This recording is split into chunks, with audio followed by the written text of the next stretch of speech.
You know, it's called Dungeons and Dragons. So why do we not have more dragons? Well, you're in luck, sir. With the release of Fizban's Treasury of Dragons, we're going to get a whole lot more dragons. Let's discuss. I'm Nerdarchy Ted. I'm Nerdarchy Steve. Welcome to Nerdarchy. For nerds, by nerds. Time to spread our wings and take flight on into this video. So I guess, as we kind of stated, we're going to be talking about dragons from Fizban's Treasury of Dragons, and let's go over kind of like the overview of what's in this book, and then as far as monsters and the bestiary goes, and then we'll each pick a monster that we kind of wanted to talk about. So there's 70 new stat blocks within this book, 31 of which are new dragon stat blocks. Now, that's going to wind up actually being more than that when you actually take into account the Great Worm stat blocks, because there's 3 of them, and each of those stat blocks represent the group of, chromatic, metallic dragon, or chromatic, metallic, and gem dragon. So there's 12 more beyond that. Yeah, I believe if you look it up on D&D Beyond, it gives you by the dragon type.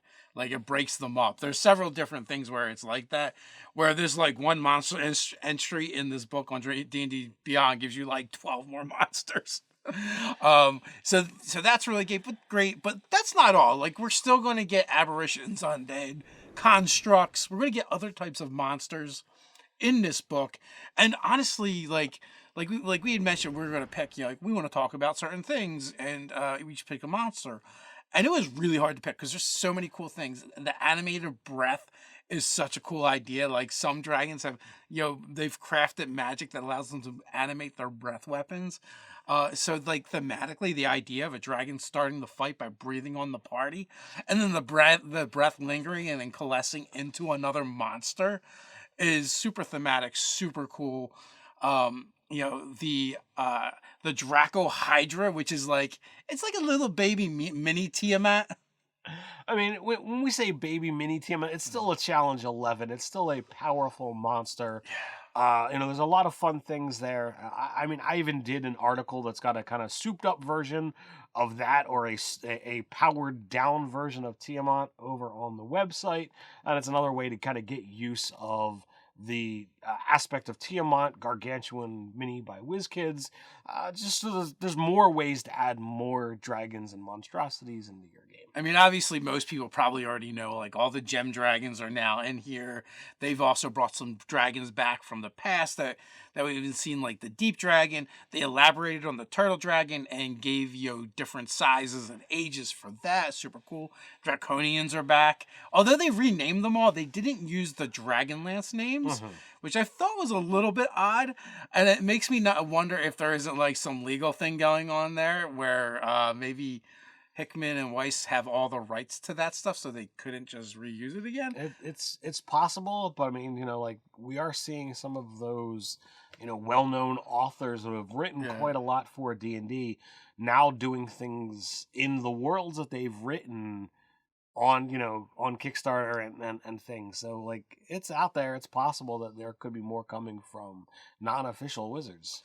Yeah, but I just thought it was weird that they didn't use it. And also they didn't use the iconic art from the Draconians. I mean, obviously, I imagine they were going to re-envision and tighten it up a little bit or change it up a little bit, but they drastically changed the look of the Draconians. Some of them for the better, some of them not, right? And it's not like the art was bad, but as an old D&D head, I've got stuck in my head this is what a Draconian looks like. Sure, yeah. And when it's vastly different, you're no, thank you, sir. Well, you favor Dragonlance much more so than I, so I'm not as stuck on those things. Yeah, you don't have the attachment. I dig the art that's in here, even the revisions that they've done to some things. But there's also all kinds of new monsters. I mean, and I'll talk about one of the dragons that has never been seen of, at least in any of the books that I've read. So I'm excited about that. I also have a monster that I don't think I've seen anywhere else as well, and I picked it for its story elements, really. So we're gonna bring those up on. You got the dead copy of Dead Tree copy. The Dead Tree copy there. I'm gonna bring mine up on D&D Beyond, But, before we do, as you see, like, Wizards Coast was kind enough to send us several copies of Fizban's Treasury of Dragons. If you're familiar with the channel, you might know what that means. And if you're not, I'm going to tell you. We have a newsletter and a Patreon, and we do a giveaway every month. If you belong to those, you get entered into those giveaways. Those copies went into the giveaway pile, including a special edition cover. So it's super cool. You can find links to both of those things down in the description. But maybe you can't wait till then. You need it right now. We also have an affiliate link down to Amazon. It helps support the channel. Maybe you don't have a local flags that you want to support. You can help support us instead and get your Fizban's Treasury of Dragons.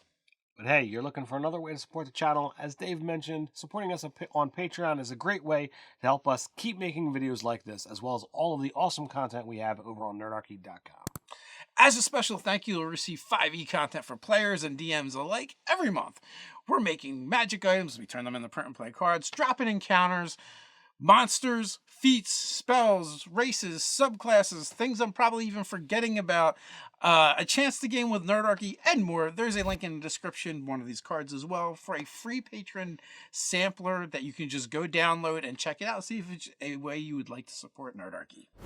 All right, so I'm going to bust open my copy, and I'm going to get into the monster of my choice. This one I chose for its uniqueness, for its story, for the sheer power, and just everything that you could do with this monster. It was just a standout I have to talk about, and that's the Elder Brain Dragon. One of the few constellations available to those who must contend with a Mind Flayer colony is the limit of its reach, which spreads only as far as the influence of the colony's Elder Brain. But this small solace withers away when the colony manages to capture a dragon. Teams of Mind Flayers bind the dragon, which is subject to a gruesome transformation as the Elder Brain latches on to the dragon's back and digs its tentacles into the dragon's brain. An Elder Brain Dragon is a nightmarish result.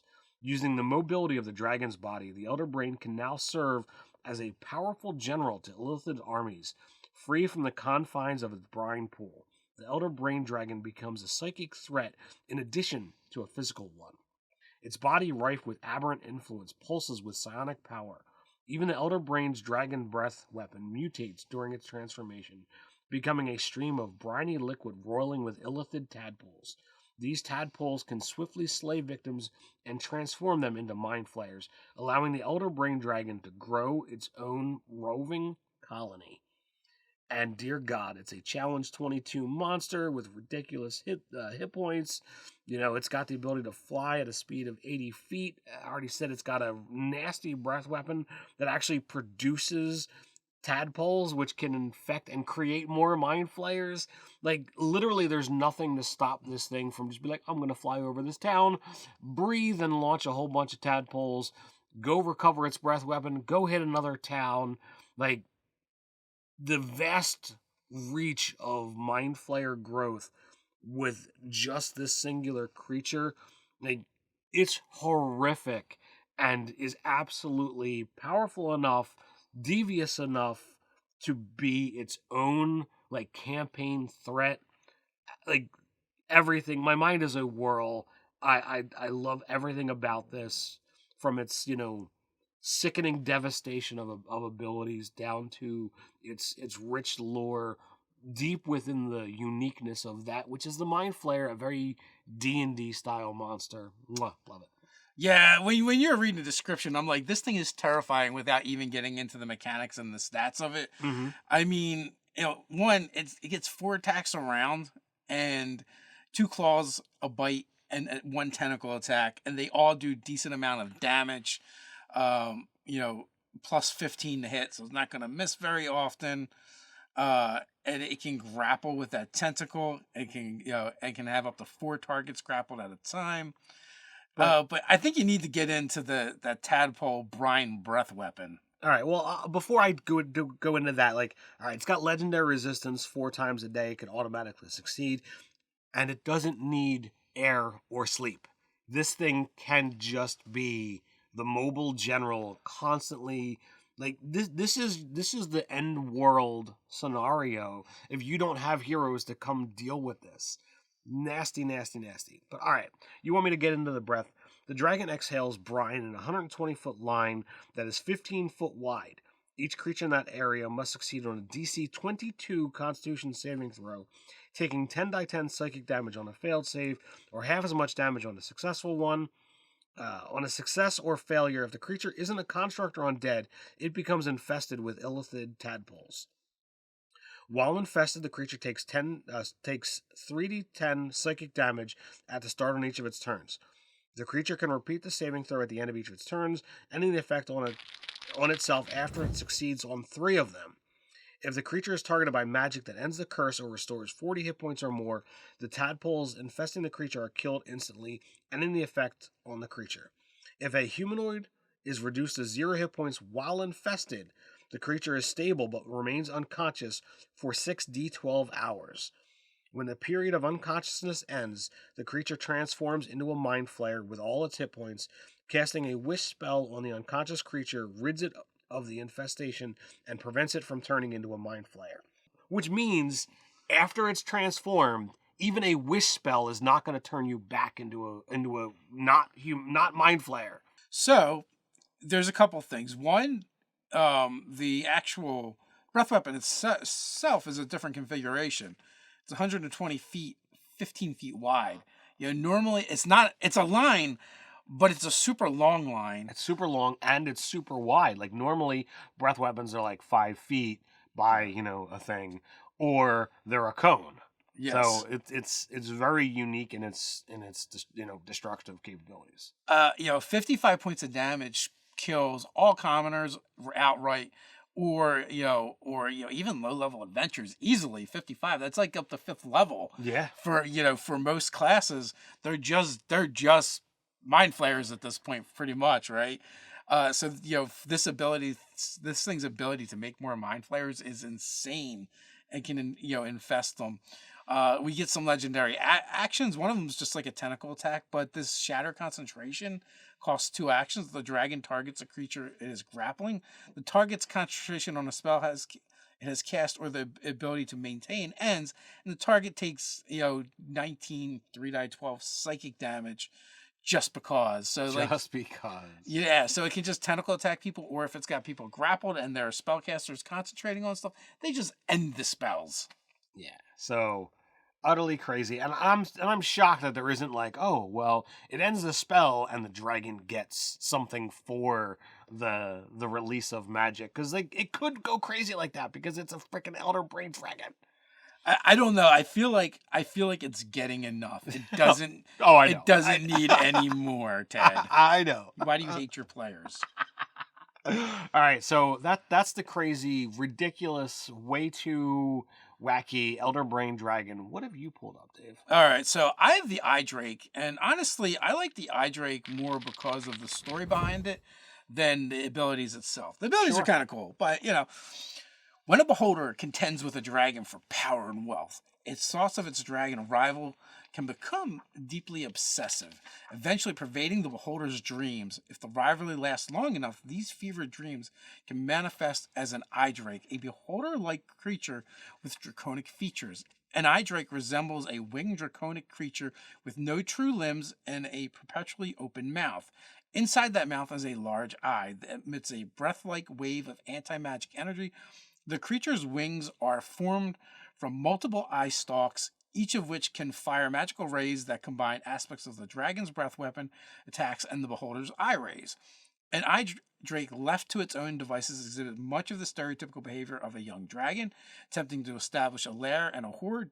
Driven by instinct to jealously defend its horde, an Eye Drake fights to the death if anything threatens even the smallest trinket it claims in its horde. Now, this is a challenge 8 monster, so it's not like super powerful. But the thing that I really like about it is, like, if you know about beholders spawn by dreaming about other beholders, right? And then generally there will be a fight to the death between the 2 beholders. And, you may not get 2 beholders out of this. You may only get 1, right? And it might not be the original one. But in this case, right, in your world now, this means there has to be a dragon and a beholder in the near vicinity of each other, right? So that's just rife with story elements and adventures right there alone. But then you add this third element of the eye drake, and what if the eye drake escapes from the beholder and it doesn't fight to the death? So it has its own, it establishes its own lair. So in this region now, we have a beholder, we have a dragon, we have an eye drake. I like it thematically because, like you said, like it's a monster that could kind of spawn, these story arcs, and right, or this could be the side effect of this ongoing war between the beholder and the dragon. What if the war's been going on a real long time and it's actually spawned more than one eye drake from it? Like, maybe this war's been going on for centuries or thousands of years, and every 1,000 years or so, every 500 years, an eye drake pops out, and or maybe the beholders decide to incorporate them into their master stratagem, and they actually let them flee and get away. So that's a lot of fun. But let's get into the mechanics now. And our eye drake is a large aberration. Armor class is 16. It's got a decent amount of hit points at 119. It only has a fly speed of hover. It's basically like a beholder. Its stats aren't bad. It's got 3 16s, a 10, a 14, and a 14. For languages, we have deep speech and draconic. Fun Makes stuff. sense. Unnatural nature. The eye drake doesn't require food or drink. Kind of like our last monster that has a little bit of that going on. And then we get a bite attack for it. It must be hard to bite with that eye in its mouth. It does okay damage, but then we have the anti-magic breath. The eye drake emits a magic wave and a 30-foot cone. Each creature in that area must make a DC 14 Constitution saving throw, taking 39 6d12 force damage on a failed save, or half as much damage on a successful one. Every spell 3rd level or lower ends on a creatures and objects of the eye drake's choice in that area. So yeah, like, hey, you got that annoying warlock that likes to fight from a cloud of darkness, then you can just turn that right off with one breath weapon. Which is kind of fun, and any other effects as well. It does some damage. But then we have eye rays, much like a beholder, and it's got 6 of them. And I won't go into the specifics. I'll just say what they are. We got a freezing ray, a debilitating ray, a repulsion ray, a paralyzing ray, and a death ray, of course. So you have a bunch of different ways that you can do damage, and a bunch of different actions that you can do. And also, the eye drake shoots 3 of the following magical rays at random, reroll duplicates. So basically, very much like a beholder. The range is 60 feet. They can be flying around, blasting things with their rays. When their breath weapon recharges, hit the cone, shut off magic. It's not a mastermind monster, Right? like like the Elder Brain. I mean, it's got a 14 intelligence and wisdom. But just fun, and I like the story element. It's slightly weaker than a typical beholder. I believe a beholder is like a 10, 11, whereas this is an 8. I like your story angle of a dragon and a beholder. And these eye drakes just keep appearing and fleeing. Definitely a lot of stuff that you could wind up doing with that. I don't know what an area would look like if you've got a dragon and a beholder in it, and then the eye drakes show up and they need to set up their own lair and hoard and what have you. What happens to everything else in the area? How long until the beholder or the dragon are like, nah, this is too much going on, or how far is the eye drakes willing to go? Like, do they realize that this is a bad area to be, and they GTFO or what have you? So like, a lot of fun things, but it's a cool monster, and I love what they've done with Fizbans by taking these already iconic D&D monsters, the Beholder, the Illithid, as well as other things, and saying, all right, how do we mix this with Dragon? How can we put these Play-Doh together, and what comes out? How can we make them even more terrible than they already are? I mean, with the eye drake and the beholder, like, beholders are significantly weaker than dragons for the most part, especially when you start getting up there. Like, what if the beholder figured out how to start manifesting them intentionally, and as soon as they pop into existence, and like telekinesis is a collar on it, and is like basically controlling them, and it's like using them as its equalizer against the dragon, and and turning them into its minions. There's just a ton of fun things, but like, what do you think? What are your favorite monsters from this book? Love them, hate them? Let us know down in the comments below, and share your thoughts and ideas with the Nerdarchy community. While you're down there, don't forget to do all those fun things like, share, subscribe. You know the drill. Quick reminder, Mondays, Wednesdays, and Fridays, we drop new videos here on the channel, so come on back. But can't wait till then. No worries, we've got you covered. Check out our last Fizban's Treasury of Dragons video where we talk about draconic gifts. Up here. Until next time, stay nerdy.